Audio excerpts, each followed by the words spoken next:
In screencast 2 for internal analysis, we're going to examine the role of resources in strategy development in more detail.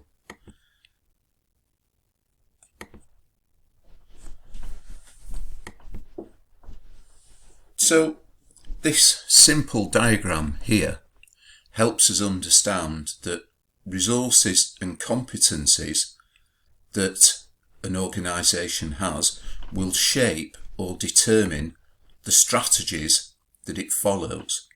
So there is no point saying that you're going to follow a particular strategic route if you know that you don't have the resources or the capabilities to do this. So when we say that resources shape a strategy, a knowledge and an understanding of the resources, the strengths you have, and the weaknesses that you might be confronted with, that is going to determine the shape of your strategy. Yeah, the existing strengths and weaknesses that you have should inform the strategy that you follow. So this is the direction here that we're talking about, that resources shape and determine the strategy that you follow, right? But it's not enough to say that, because the resource-based view says that, well, you know, organisations need to look internally to consider about developing themselves, because that is the best way to ensure long-term competitive advantage. So as well as resources and competencies building strategies, strategies should also look to build resources and competencies. So if you know that you've got some serious weaknesses, then a good strategic action is to build your resources and competencies to make sure that your weaknesses turn into strengths. So really what we can say is that this direction is about strengths determining the strategy that you take, but strategies also need to think about turning weaknesses into strengths so that they can be exploited in the future. So there is a circular route around this diagram, and the next diagram I'm going to show you tries to explain this in a little bit more detail. So we've already started off last week in trying to understand the environmental, the pest environment, and the industry context. So industry life cycle, strategic groups and strategic space, and Porter's 5 forces. And if we've done that, and done that thoroughly, then we have a good understanding of the environmental and industry context. And if we understand the key opportunities and threats that are presented to us by the environment, then we understand that in order to succeed in the future, these are the key success factors. These are the things which organisations, the challenges which organisations must be able to meet, the conditions that they must be able to operate in. Now, through internal analysis, down at the bottom of the diagram here, we are looking at resources and competencies within the organisation, right? And what we're saying is there a good match, yeah, between the opportunities in the environment and the strengths that the organisation might have, right? So the first thing we're doing is we do external analysis. We understand the opportunities and threats, and that helps us understand the things organisations need to be able to address and confront. Okay? And then we look at internal analysis to identify the strengths, and we say, is there a match between the strengths we have and the opportunities that exist in the external environment? If there is a match, then we are headed for high performance, good performance, sustainable competitive advantage.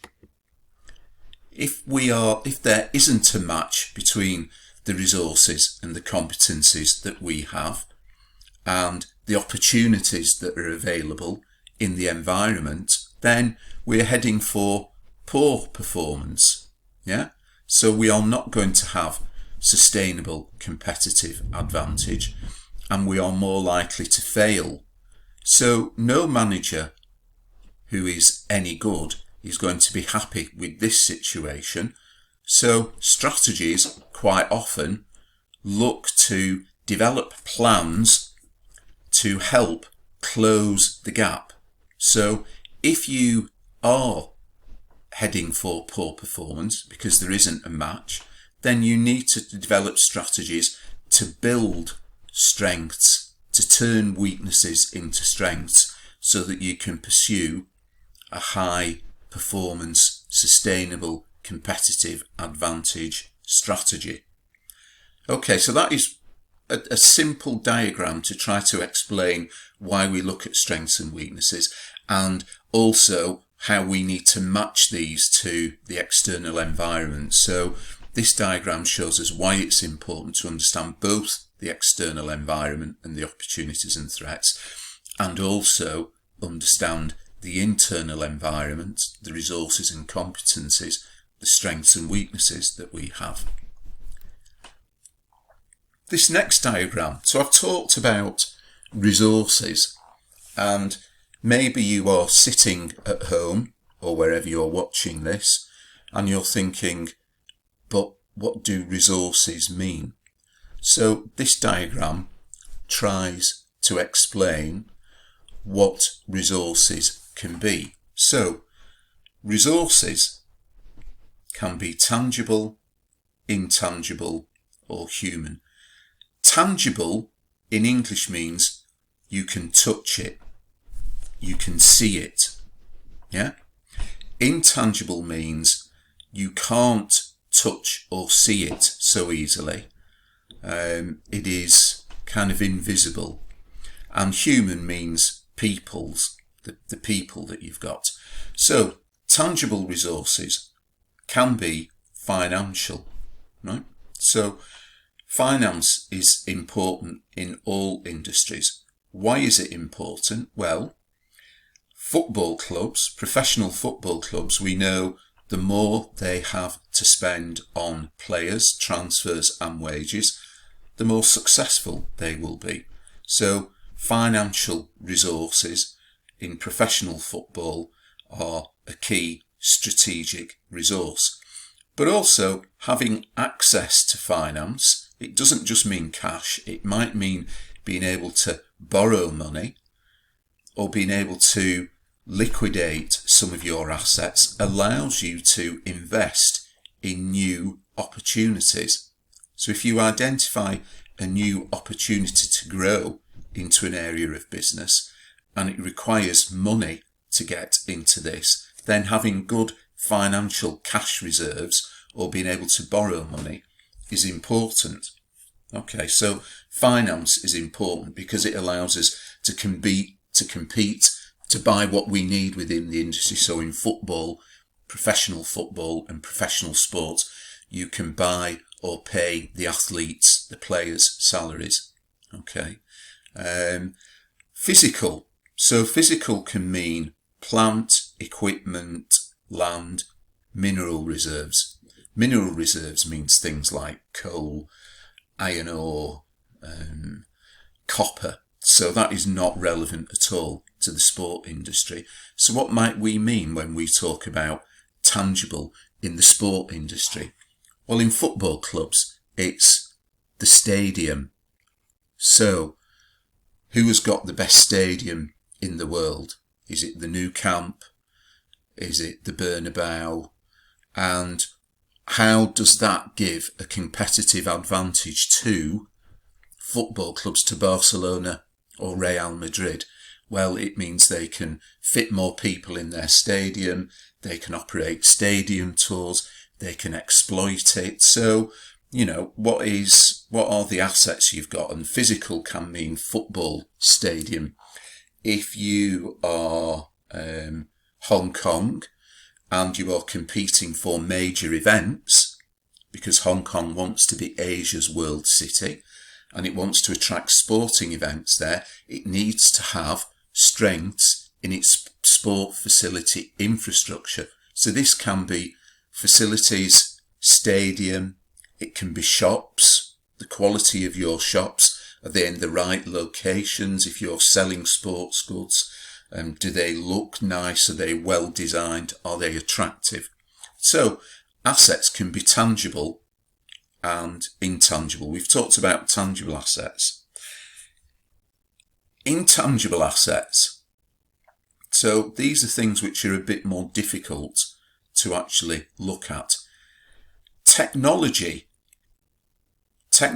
doesn't just mean computers, it can mean other things as well. So for example, if we look at technology, Nike invests more in research and development technology in order to be able to develop new products than any other sportswear company. So it has excellent strength in research and development, which provide it with a technological advantage. So Nike has more technology patents and copyrights than any other sportswear company. What does that mean? Well, first of all, it means it's generating more technology which you can exploit to develop new products. But also, thinking about Porter's 5 forces, it can create a barrier to entry for new entrants. So if Nike discovers a technology and patents it, it means that Adidas or New Balance or Puma or Under Armour can't use that technology to enter the market. So technology can be research and development, patents, copyrights, trade secrets. It can also be how well you use social media, your social media accounts, the size of your followers, the things like that. So technology has also got that kind of implication. Gyms can use technology, and in next week's lecture we'll see how low cost gyms, budget gyms, so in the UK it's possible to be the member of a gym and it will cost £10 a month, which is about 80, 90 Hong Kong dollars a month to be a member of a gym. And they use technology to replace the costs of staff. So they use technology to allow members to join, to allow members to access the gyms.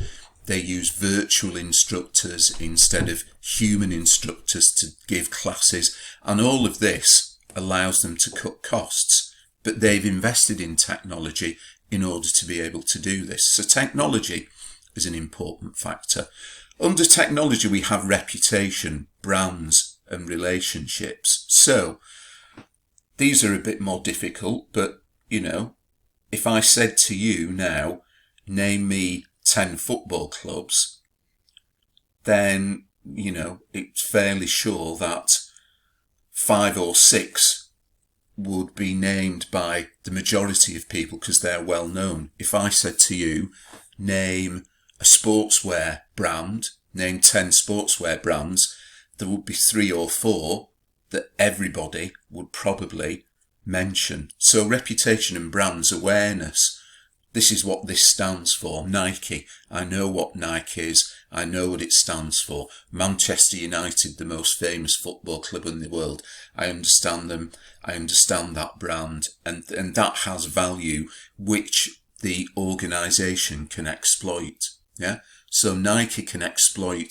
its brand name to allow it to expand into new areas because people know the Nike brand and trust it. So it has some value. It's a valuable, tangible, intangible asset. Okay. And culture is perhaps the most difficult, and that will be difficult for you as students to understand because culture is the attitudes within an organisation, the way they deal with ideas, generating new ideas, generating good communication, promoting people, promoting talent. All of these things are about culture, a can-do culture, making things happen, being innovative. All of these are cultural, but it can be difficult to observe these. But we'll talk about these more later. Nike is seen to be an innovation company. It says we innovate. We're about encouraging our people to innovate, because through innovation we can develop new products, new ideas to keep us ahead of our competitors. And then the final set of resources are human resources, so skills, know-how. So human assets, quite easy to understand for football or professional sports. We need the most skilled, the best players, yeah? The most skillful, the strongest, the fastest. We need those people. But not just in football clubs. An organisation, if it had great tangible resources, great facilities, great stadia, and it had great technology, and it had a great brand, if it didn't have people to operate the facility on a day-to-day basis, if the organisation did not know how to develop its human resources, if it didn't have good training, good rewards, good motivation for these people, then they're not going to be able to exploit the tangible and intangible resources as well as they can. So when you're looking at an organisation and you are appraising or trying to understand their resources, you're thinking about tangible, intangible and human resources.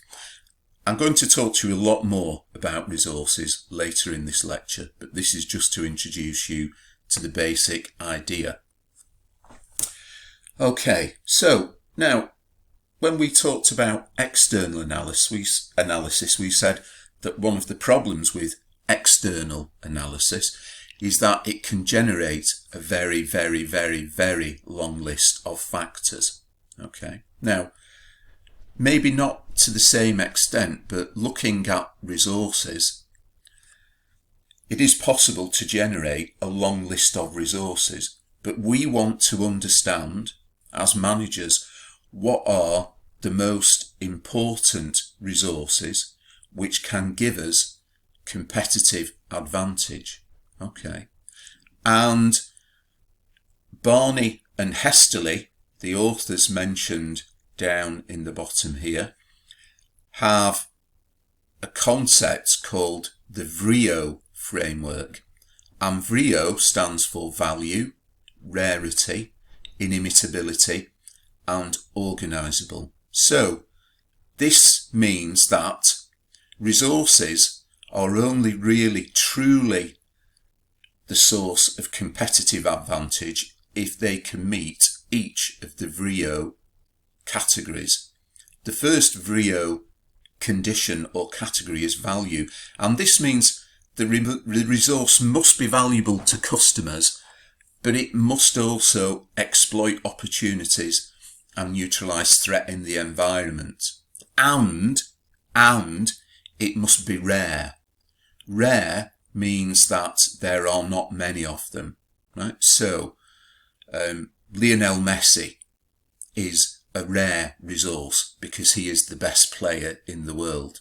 Okay, and just having Lionel Messi will not make your team the best team in the world, but it can be a big part of making you the best team in the world. And that is the reason that people will pay, football clubs will pay him high wages and high salaries, because he is rare, he is unique, right? So he's a very valuable resource to the football team that owns him. So the resource must be rare amongst the firm's current and potential competitors. It must be rare amongst the firm's current and potential competitors. If it's common, if there's lots of resources like this, then it's easy for your competitors to have the same kind of resources.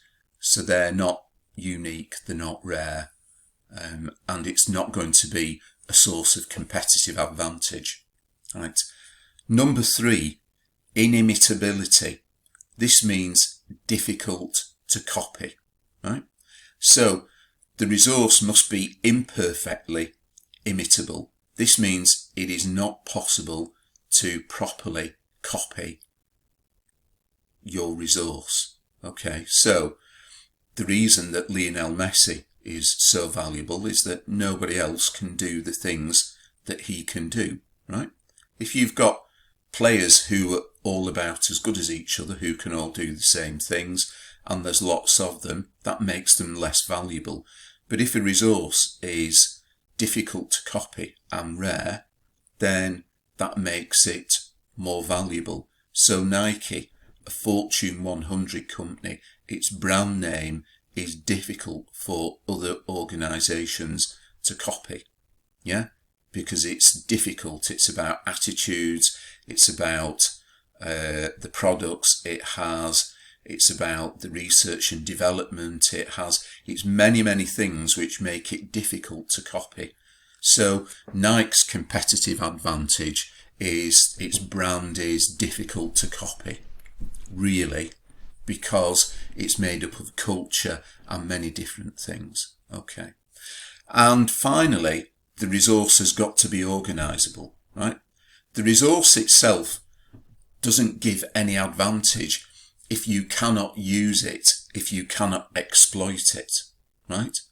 So there's no use having a really valuable resource if you cannot use it, if you cannot exploit it, right? So if we think about Lionel Messi as a resource, and imagine that he is in dispute with his football club because he wants to leave, and it means that he's not training properly, he's not playing properly, he isn't motivated, they can't use him to his best advantage, then, and because he's unhappy where he is, even if he is the greatest football player in the world, he won't give you a competitive advantage because you can't use him.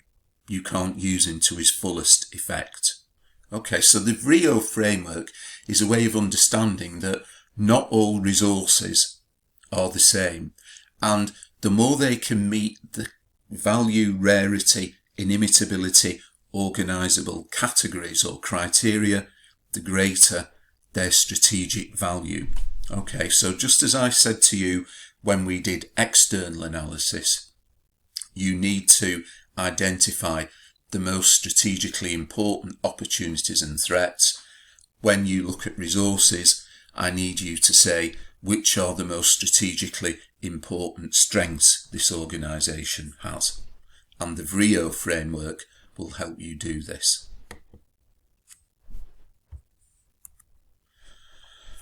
Okay, so I've talked about resources, and now I want to introduce another term, competencies, because the last point on the previous slide where we talked about organisable, we said that, there's no point having Lionel Messi if because of contract disputes he isn't playing for you, or when he does play, he doesn't play well because he's not motivated. There's no point having great facilities, great gyms, if you can't program them properly, if the customers aren't available, if it's not the kind of facility that's right for the kind of customers that you want.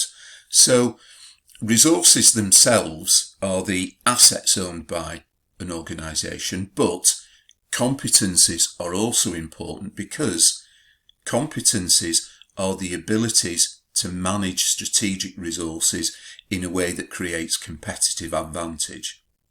Okay, so we all know that there are football clubs and organisations who've spent a lot of money. So football clubs have spent a lot of money buying players who haven't been able to play well for them. And even though they've spent a lot of money, they've not been able to be successful and win competitions and win leagues and win trophies. Yeah?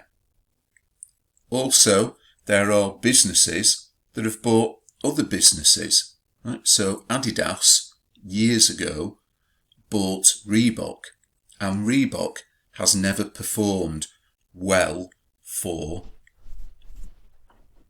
Adidas. Okay, it is a problem for them. So competencies are the abilities to manage strategic resources in a way that create competitive advantages. And this means that competencies are often the business processes and the skills within an organisation that are used to deploy and use resources. So I will begin to talk about competencies more in this lecture. Okay, so it's important that you understand competencies are the skills within organisations to use resources. Okay, and if we have competency to use resources well, we are more likely to succeed and gain sustainable competitive advantage. So this diagram tries to explain that up here, if we are able to acquire or develop strategic resources, right, and are able to develop real knowledge and understanding and skills in core competencies and processes, then we are more likely to deliver, to succeed in the long term through building competitive advantage to deliver customer value. So if we think about this, if a football club can buy the best players, right? If it has the right coaching and management processes, then it increases the likelihood of winning more matches and keeping its customers happy, its fans happy, by winning more trophies. And if it wins more trophies, it's more likely to attract more fans. The fans are more likely to pay higher prices for tickets, buy more merchandising. The best clubs are more likely to attract higher sponsorship deals and higher merchandising revenue. So this is how we can kind of think about, resources. We need resources, but we also need to know how to use those resources via the competencies that an organisation has. So this diagram tries to explain some of the ideas I've talked to you about during this mini lecture, this screencast. So we talked about resources and competencies. We've said that understanding from the external environment what customers value and which way the industry is headed, the key trends in the industry, helps us identify key success factors. Now, we need therefore to be able to develop and use resources and competencies. Now, if we have inadequate or obsolete resources, right, and inadequate or redundant competencies, inadequate means not good enough. Obsolete means out of date, not relevant, right? So if we have inadequate and obsolete resources and inadequate or redundant means of no use competencies, then the organisation is probably going to have to leave the market. It's going to either fail as a business or it's going to have to think, how can we reposition? How can we use the resources and the skills we have to do something else where we can be more successful? Okay, so inadequate, obsolete, inadequate, redundant, really that means weaknesses. If you have weaknesses because you don't have the right resources and competencies, you are going to fail. You are going to leave this business, or you're going to have to find another business to operate in. If you have adequate resources and adequate competencies, adequate means okay, acceptable, not great, not the best, but okay. If you have adequate resources and competencies, then you will have a sustainable position. Sustainable means, okay, you will survive. You will survive, yeah? But maybe you won't be the most successful, but you probably can survive. Now, if you've got unique resources, those VRIO resources, which are valuable, rare, inimitable, and organisable, right? And you have the skills which allow you to exploit. If you have the competencies which allow you to exploit those unique resources, you are headed for competitive advantage. And this is why it's important to understand both strengths and weaknesses. Yeah. And the aim is, for any business, is to develop competitive advantage through developing unique resources and core competencies which allow you to exploit those resources. Okay, so to conclude this part of the screencast, I just want to talk to you about how you can begin to try and understand the resources of an organisation. Now, earlier on in the lecture, we said that one of the things that's difficult for you is that students are looking from the outside in. Yeah, you are on the outside of organisations trying to look in to understand their strengths and weaknesses. So I want to talk to you about ways in. Okay, so the first thing that you can do is you can look at the organisation's recent past performance. Okay, so you'll need to think what sources of information exist for your organisation that you are doing your assignment on, your assessment on. Choose your organisation and then think what sources of information exist. I have a slide in a minute which I will talk to you about sources of information, right? Now, is the recent performance good or bad? Okay, if it's good, what do you think that means about strengths or weaknesses? Do you think the organisation has more strengths than weaknesses? If its performance is good, probably. If the performance is bad or poor, the results aren't good, the business results aren't good, the sporting results aren't good, if it's a professional football team or a professional sports team, if the results are bad, there are probably more weaknesses than there are strengths, right? Now, can you therefore identify the causes of this good or bad performance? Can you identify what is creating good performance? Because if you can do, you're starting to identify some strengths. If you can think of the things that are leading to the bad performance, you're starting to identify some of the weaknesses, right? So you're starting to think about the resources that they might have, the competencies, and you're starting to think, what are the strengths and weaknesses? Okay. There will be external influences too, and this is what Porter in the Positioning School says, but for the purposes of internal analysis, I'm just asking you to think about the strengths and the weaknesses that you think are causing the good or bad performance for the organisation you've chosen for your assignment. Okay. And really, in this way, you are like a doctor taking a patient's history. A patient comes to a doctor, they have health issues, right? They have some symptoms, maybe a bad head, a sore back, a sore stomach.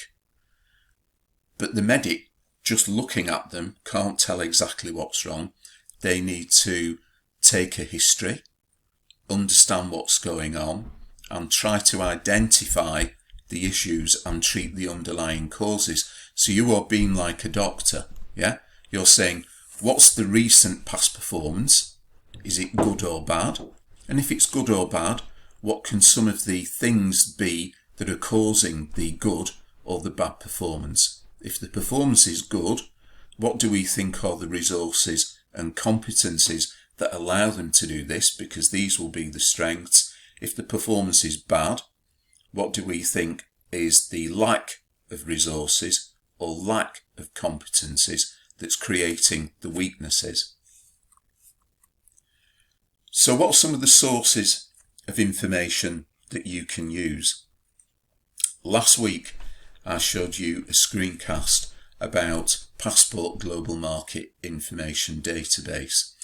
Now, you can search under companies in Passport. For some companies like Nike and Adidas and Under Armour, some big sportswear companies, you will find information on them in Passport. So if you want to look at those organisations, that's a good source of information.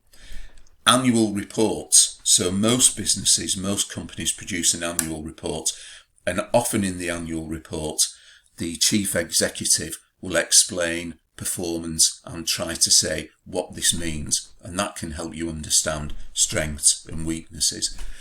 Business press, particularly the financial pages of newspapers, is a good source of information. In Sheffield Hallam University Library, we also have another database. As well as Passport, we have Fame and Amadeus. Now, these are databases useful for financial information. It will help you understand the financial resources that an organisation might have, right? But Fame and Amadeus are for the UK and Europe companies only. There won't be any information on companies that operate outside Europe, any businesses that maybe operate in Hong Kong. So you will need to work with your SHAPE local tutor and do your own research to find sources for local Hong Kong businesses. Now, there is a screencast in this week's Blackboard folder and in this week's workbook, and the screencast explains to you how to use Fame and Amadeus and other sources. And Fame and Amadeus are available in the same way as Passport through the Sheffield Hallam University Library Gateway. So that is the end of this screencast. Thank you.